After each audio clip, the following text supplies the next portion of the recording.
Mais uma vez, nós temos o privilégio de contar com a presença do pastor Franklin Ferreira, teólogo, e nosso intuito agora, nesta manhã, é fazer algumas perguntas acerca de assuntos pertinentes quanto ao estudo teológico. Então, obrigado pela disponibilidade. Eu que agradeço. Primeira pergunta, professor, é quanto à questão da relação de Deus e o mal. Tem se ensinado que Deus é o supremo criador de absolutamente todas as coisas. E dessa premissa, muitos têm conseguido afirmar que Deus é o criador, inclusive, do mal. Então, minha pergunta para o senhor é: o senhor pensa que Deus é o criador do mal? A partir da Bíblia, a gente tem que pensar nas duas palavras principais da frase, Deus e mal.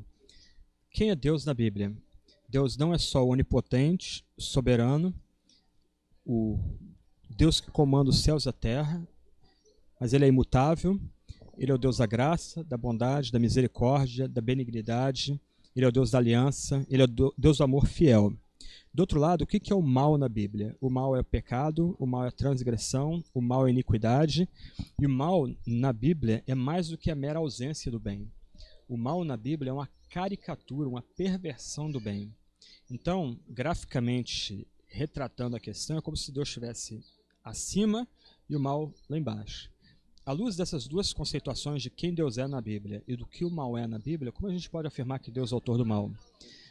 De outro lado, o que a Bíblia lembra é que esse mal não é uma força sem controle. Deus usa o mal para os seus propósitos mais elevados. Deus tem o poder de torcer a vontade maligna de Satanás, a nossa vontade pecaminosa, para ser usada para o seu propósito. E do outro lado, o mal será castigado. Haverá um tempo de retribuição, onde no último dia o povo de Deus vai ser juntado com Cristo, vai ser totalmente conformado à imagem de Cristo, e todo mal, todo pecado será banido da criação. Do outro lado, uma outra questão interessante é que na Bíblia Deus nunca é destruidor, Deus nunca destrói, Deus sempre cria e renova, recria. Então, por que Deus não recria o mal? Porque o mal é anti-Deus, o mal é uma caricatura do bem, o mal é a perversão do bem. Logo, ele não tem como ser renovado ou recriado, ele é simplesmente banido. Então haverá um tempo, naquele dia, no dia que Cristo voltar, quando for estabelecido novos céus e nova terra, não vai haver mais choro, pranto, doença, morte, pecado. Tudo isso vai ser banido da boa criação de Deus. Então, nesse caso, professor, assumindo-se determinados teólogos que Deus é o criador do mal, quais são as implicações filosóficas, teológicas? O senhor já mencionou implicações bíblicas, mas quais são as implicações, poderíamos apontar filosoficamente ou teologicamente, desse tipo de crença? Um ponto curioso é que aqueles que têm insistido tanto da soberania de Deus do mal, que tornam o mal uma categoria criada, eles têm que redefinir o que é o mal. Então, a longo prazo, o que se tem é uma espécie de monismo quase panteísta, onde, já que não há distinção entre o bem e o mal, então, no final, todas as categorias de distinção entre Deus e a própria criação acabam sendo abrandadas ou até anuladas. Esse é um ponto. Do outro lado, se Deus é o criador do mal, pensando nas definições de mal que eu dei há pouco, então, Deus sendo o criador do mal, logo, Deus é mal também. E isso é uma declaração blasfema à luz do que a gente aprende da Bíblia, do caráter de Deus santo, reto, amoroso, misericordioso, e do que a Bíblia também afirma sobre o mal.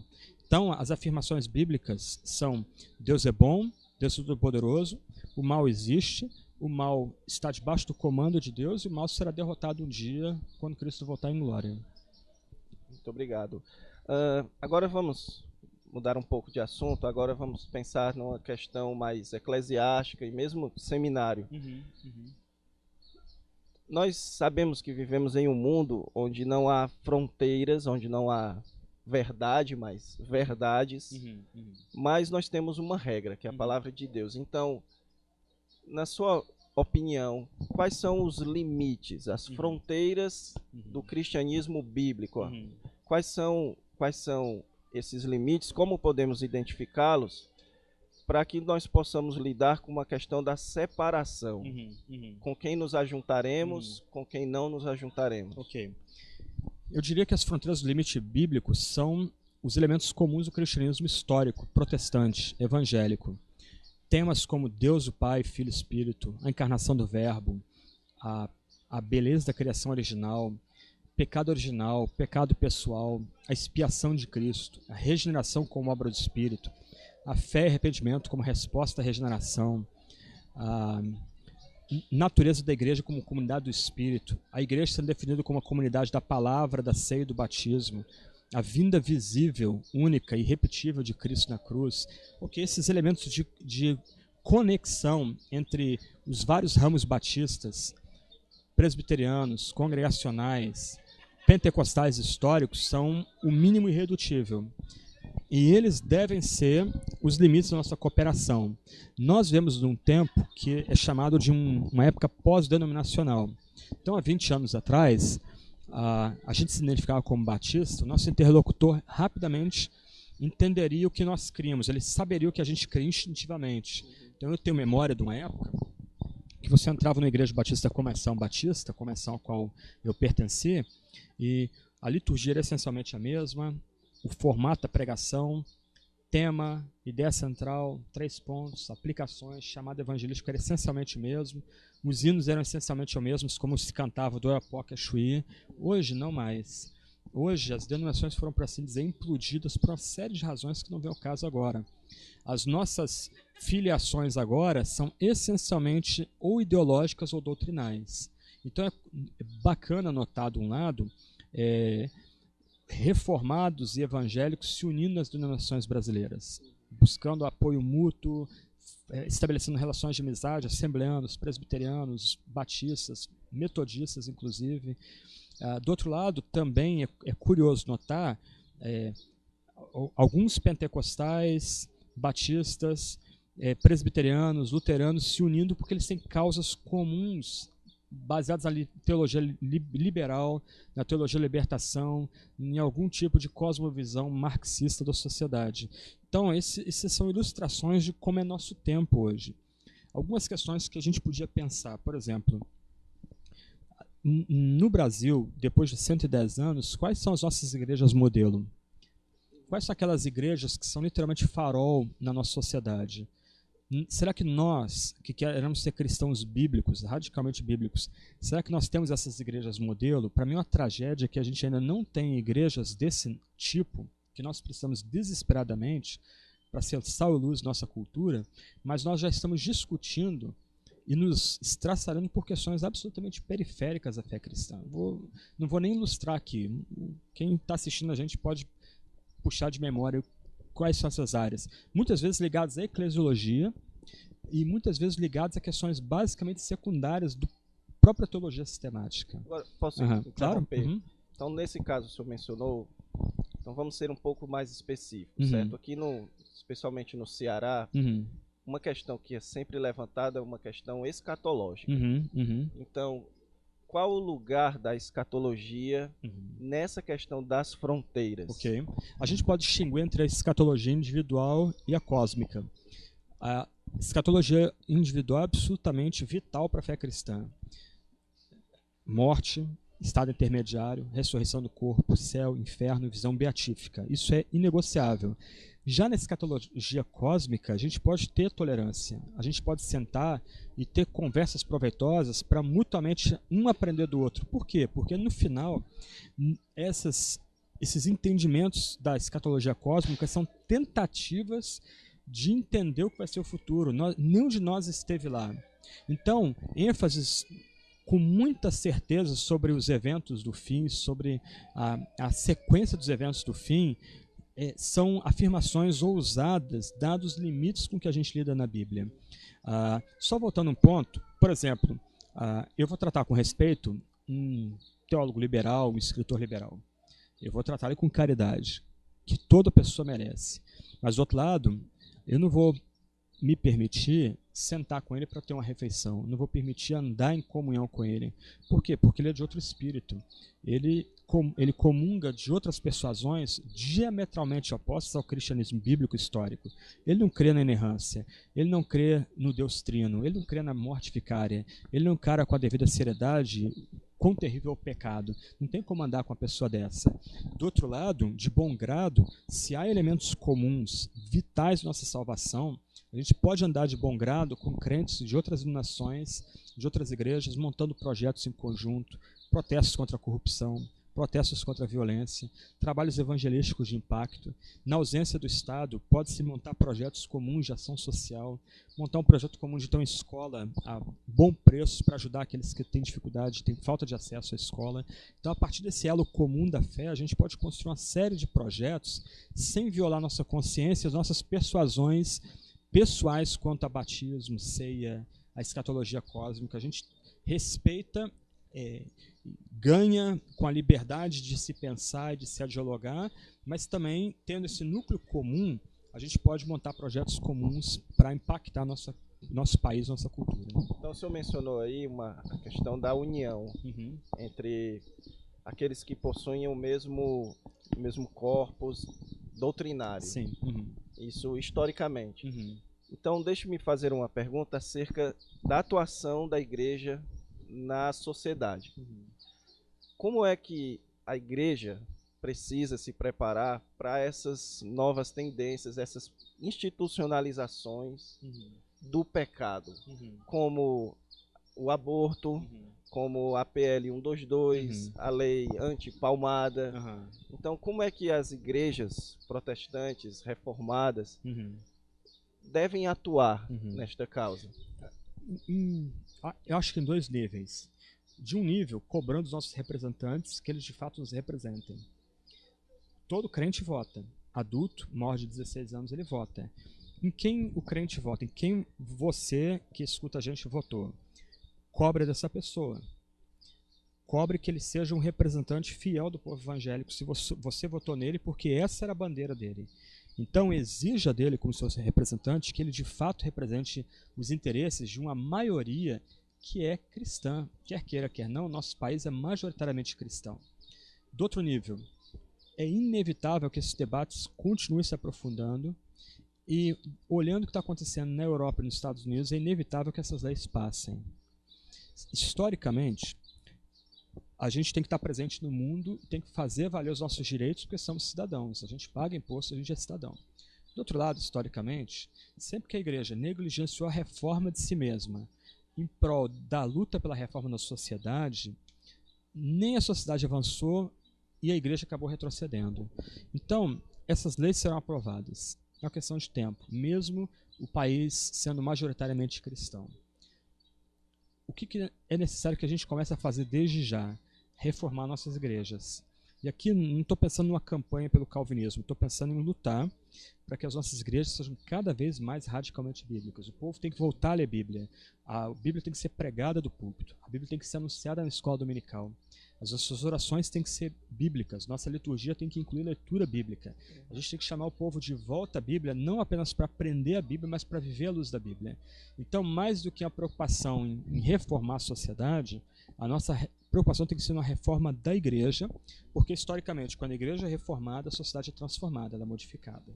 Grande parte dos avanços que a gente tem no Ocidente, libertação dos escravos, voto feminino, a educação gratuita para todos, são benefícios que alcançados pela influência cristã, mas uma influência cristã que se deu a partir de uma igreja renovada, reformada à luz da Sagrada Escritura.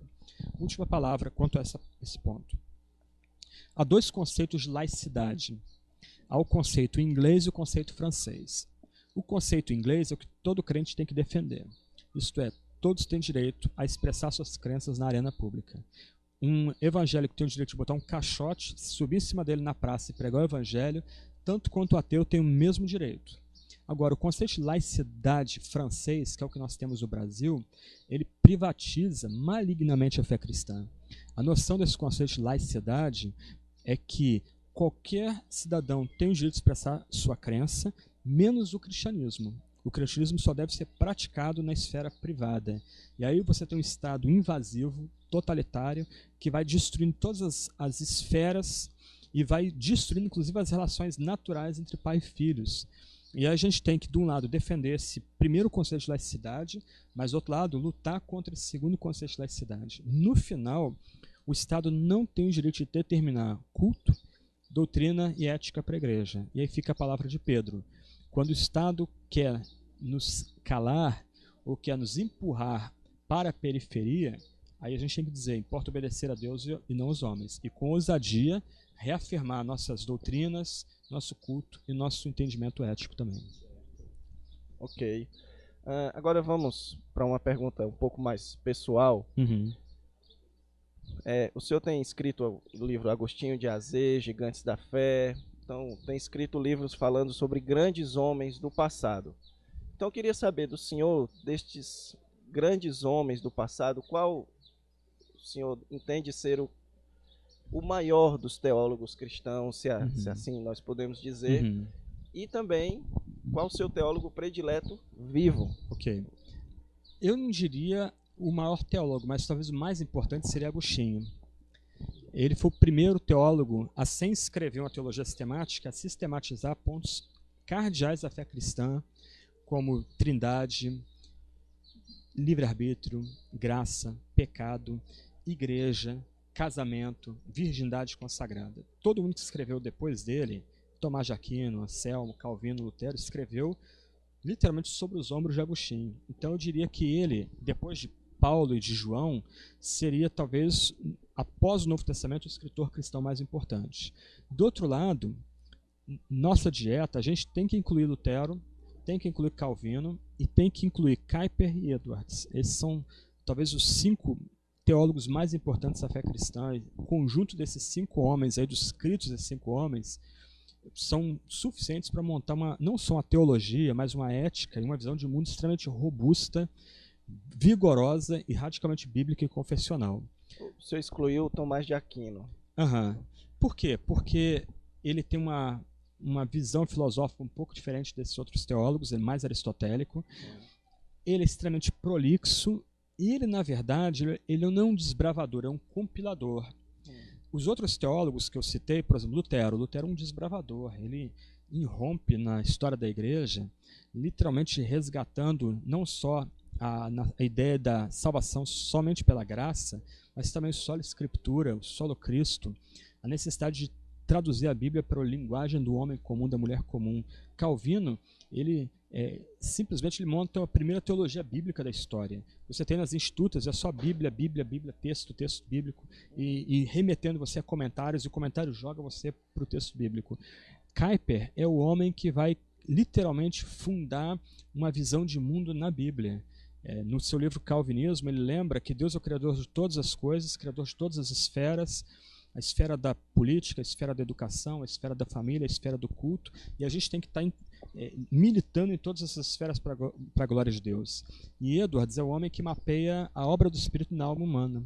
Ele é o grande psicólogo da religião, por assim dizer. E mais, ele é o grande teólogo do avivamento, que é uma questão vital, um tema vital para a gente hoje. Então, ele não só ele cria uma teologia do avivamento, mas ele também mapeia como o avivamento opera na comunidade, como distinguir o que é sinal do Espírito e o que é obra satânica ou caricatura satânica no avivamento. Então, esses, para mim, são teólogos de leitura frequente e vitais para a gente hoje.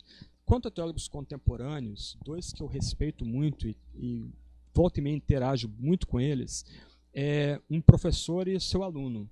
O Wolfhard Pannenberg, que é um teólogo muito importante do século XX.